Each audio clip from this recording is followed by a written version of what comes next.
ও আমার থেকে চিরদিনের জন্য দূরে চলে যাচ্ছে, এরকমটা কেন মনে হচ্ছে? হ্যাপি বার্থডে কুসুম, তোমার পরের বছরের জন্মদিনটা আমি উৎসবে পরিণত করব, তুমি দেখো। বিশ্বাস করো, আজকের দিনটা আমার জীবনের সব থেকে বিশেষ দিন। তোমাকে ছাড়া বাঁচার কথা আমি ভাবতেও পারি না কুসুম, ভাবতেও পারি না।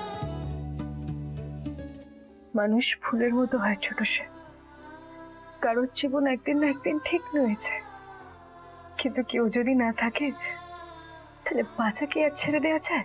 তুমি হলে আমার নিঃশ্বাস কুসুম, নিঃশ্বাসকে ছাড়া কি মানুষ বাঁচতে পারে? তুমি আমার প্রত্যেক দিন সকালে ওঠার কারণ এবং রাতে শান্তির ঘুমের কারণও কিন্তু তুমি কুসুম। আয়ুষ মানেই কুসুম আর কুসুম মানেই আয়ুষ। কেউ যদি পারে তো আমাদেরকে আলাদা করে দেখাক না। আমি জানি কুসুম, আমি জানি আমি যদি কাকার কাছে তোমার হাত চাই তাহলে কাকা হ্যাঁ বলবেই।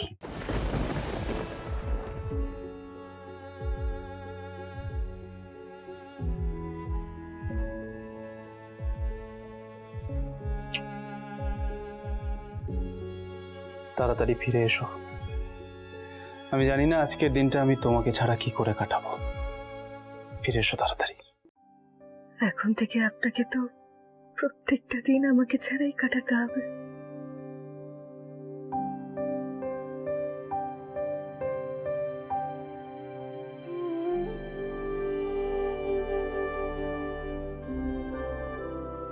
সবকিছু ঠিকঠাক আছে তো?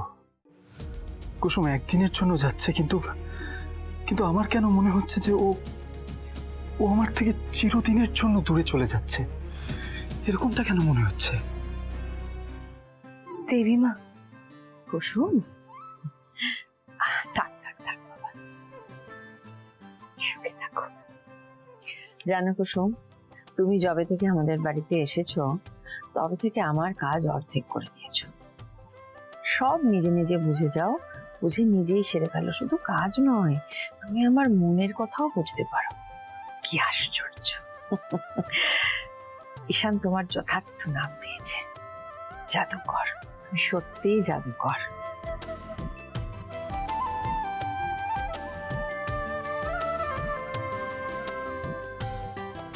দেবীমা, আজ যদি আপনার কাছে কিছু চাই তাহলে দেবেন আমাকে? তুমি তো কখনো কিছু চাওইনি আমার কাছে, এই প্রথমবার কিছু চাইছো, তাও আবার আজ তোমার জন্মদিন। দেব না? বলো কি চাও। কথা দিন দেবীমা, আপনি কোনোদিনও আমার বাবাকে নিজের থেকে দূরে সরিয়ে দেবেন না। আপনি আমার ঘুমটুর সবসময় খেয়াল রাখবেন, কথা দিন দেবীমা। আচ্ছা বেশ, কথা দিলাম। তুমি যেমন যেমন চাইছো ঠিক তেমন হবে। ধন্যবাদ দেবীমা, আপনি খুব ভালো। এবার বলো তো, সব ঠিক আছে তো? এবার সব ঠিক হয়ে যাবে। বাবা অপেক্ষা করছে দেবীমা, আমি যাচ্ছি।